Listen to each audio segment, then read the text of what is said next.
ભાવનગરમાં રાજ્યસભા સાંસદ શક્તિસિંહ ગોહિલના અધ્યક્ષ સ્થાને કોંગ્રેસનો આભાર દર્શન કાર્યક્રમ યોજાયો। કોંગ્રેસને નવી ઉર્જાનો સંદેશ અપાયો। વિજેતા ઉમેદવારોનું સન્માન કરવામાં આવ્યું। ભાવનગર જિલ્લામાં સ્થાનિક સ્વરાજ્યની ચૂંટણી પૂર્ણ થયા બાદ ભાવનગર શહેર કોંગ્રેસ દ્વારા રાજ્યસભા સાંસદ શક્તિસિંહ ગોહિલના અધ્યક્ષસ્થાને ભવ્ય આભાર દર્શન કાર્યક્રમ યોજાયો હતો।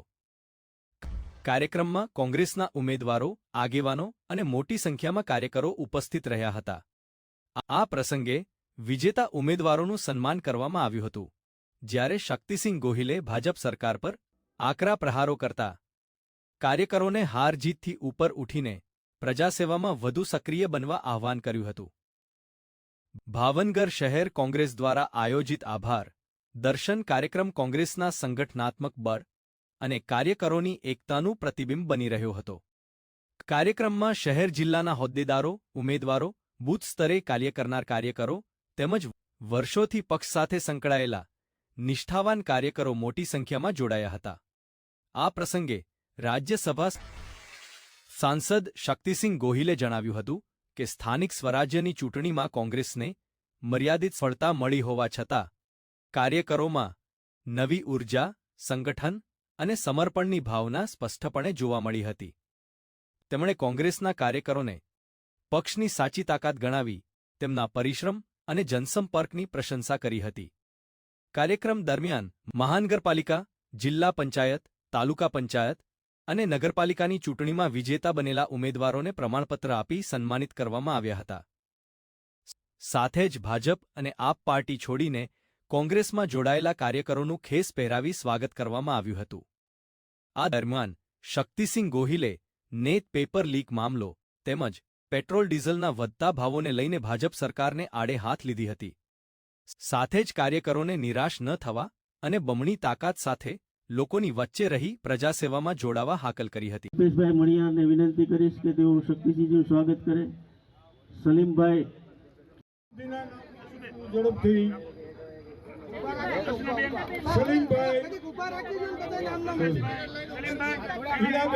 ટિકિટ દેવાની છે તો નગરપાલિકામાં, જિલ્લા પંચાયતમાં અને તાલુકા પંચાયતમાં બધે જ કોર્પોરેશનના તમામ જીતેલા ઉમેદવારો સાહેબ,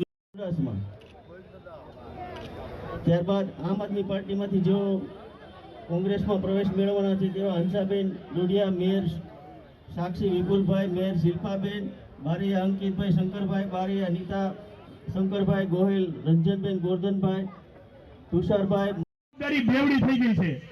વિરોધ પક્ષ તરીકે આપણે બેવડી કામગીરીથી કામ કરવાનું છે। આપણા જે પણ અત્યારે ઉમેદવારો ચૂંટાણા છે એ સૌએ અત્યારે એકબીજાને ખભે ખભા મિલાવી અને આ લડત લડવાની છે। એક મૂર્ખને એવી ટેવ પથ્થર એટલા પૂજે દેવ। એક મૂર્ખને એવી ટેવ પથ્થર એટલા પૂજે દેવ। પાણી દેખી કરે સ્નાન, તુલસી દેખી તોડે પાન। ખૂબ ઉત્પાત ઘણો થયો અખા, એ ક્યાં એકથી વધારે ભગવાન। અખા ભગતે એ સમયે પારખીને કહ્યું હતું કે માત્ર ધર્મના નામે વેપાર ન થઈ શકે, ધર્મના નામે દેખાવો ન થઈ શકે, અને એને કહ્યું કે ઐક્ય ઈશ્વર છે। નિષ્ઠાવાન અને પ્રમાણિક ઉમેદવારો, નેતાઓ અને કાર્યકર્તાઓ નીતિમત્તા અને સિદ્ધાંતથી લડ્યા છે, એને સલામ છે, એમને મુબારકબાદી છે।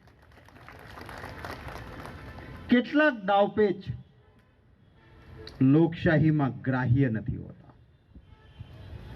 હા, શામ દામ દંડ ભેદ કહેવાય છે કે ચાલે, પણ એનાથી નીચે ઉતરીને જેને હલકટ રાજનીતિ કહેવાય એ પ્રકારની રાજનીતિ ભારતીય જનતા પાર્ટીએ કરી ચૂંટણીઓમાં અને જીત્યા। ઠીક છે, પણ જીત્યા પછી શું? જનતાના હિત માટેની વાત ક્યાં? અને હાર ભાળીને કે પરિણામ કદાચ નહીં આવ્યું પણ કોંગ્રેસનો એક પણ કાર્યકર્તા એ નિરાશાવાદી નથી. એના મોઢા પર તેજ અને ઉત્સાહ છે. એને અભિનંદન આપું છું. અને ભાવનગર જિલ્લા કોંગ્રેસ પરિવારના સભ્યોનું સ્નેહ મિલનનું આયોજન કર્યું હતું. હું સૌનો દિલથી આભાર માનું છું કે ખૂબ વિશાળ સંખ્યામાં કોંગ્રેસ પરિવારના સભ્યો અહીં ઉપસ્થિત રહ્યા છે. ખાસ કરીને સ્થાનિક સ્વરાજની ચૂંટણીઓમાં અપેક્ષા મુજબના પરિણામો નહીં, પરંતુ અતિશય અપેક્ષાથી વિરુદ્ધ પરિણામો આવ્યા બાદ કોંગ્રેસના કાર્યકર્તાઓ માટે માત્ર ચૂંટણી લડીને જીતી જવું એ જ નહીં, સત્તાની માટે જ સંઘર્ષ નહીં, સેવાની સાધના સાથે કામ કરતા રહેવાનો સંદેશ અહીંથી એક ઊભો થયો છે. ભારતીય જનતા પાર્ટીએ જે લોકશાહીમાં માન્ય નથી એવા હાથગંડાઓ કર્યા, આપના બધાના કેમેરા સામે પણ ઘણી બધી બાબતો આવી. તંત્રનો દુરુપયોગ આવો ક્યારેય નહોતો થયો એવો થયો. ફોર્મ પાછા ખેંચાવી લેવા માટેના પ્રયત્નો, ખોટા કેસો. આજે પણ એક વડોદરામાં કોર્પોરેટર અમારા એને જેલમાં નાખવામાં આવ્યા. ખેર, આવા અત્યાચારો કે આવા પ્રકારની પદ્ધતિથી ઇતિહાસ સાક્ષી છે. અંગ્રેજો પણ આવું જ કરતા હતા. એનું શાસન સલામત ન રહ્યું, ના કંસનું શાસન સલામત રહ્યું. આખરે લોકશાહીમાં લોકસેવા એ આખરી ધ્યેય હોવું જોઈએ. સત્તા મળે તો સેવાની સાધના કરવી જોઈએ. સત્તા મળે તો બાકીનો અવાજ દબાવીને અન્યાયી ગેરકાયદેસર રીતે તંત્રના દુરુપયોગ આ ન થવા જોઈએ. હું આશા રાખું છું કે ભારતીય જનતા પાર્ટી પણ જે ગુજરાતની ઉચ્ચતમ પ્રણાલિકાઓ અને પરંપરાઓ છે એને અનુસરે, અને વાલા ગુજરાતીઓને પણ અત્યારની જે પરિસ્થિતિ છે એમના ત્રાજવામાં મૂકવા માટે જરૂર વિનંતી કરું છું. આવતા દિવસોમાં કોંગ્રેસ પક્ષની સત્તા આવે તો એ સેવાની સાધના માટેની હશે. જે આજે સામાન્ય ગુજરાતીની તકલીફો છે, મોંઘવારી, બેરોજગારી, ખેડૂત પરેશાન, કાયદો અને વ્યવસ્થા સંપૂર્ણ પડી ભાંગી, અનેક પ્રકારે સામાન્ય ગુજરાતી તકલીફમાં, નીટ હોય તો એનું પેપર ફૂટે, ફિક્સ પગારનો કર્મચારી દુઃખી, કોન્ટ્રાક્ટ પદ્ધતિથી યુવાનોનું શોષણ, આ મુદ્દાઓ છે.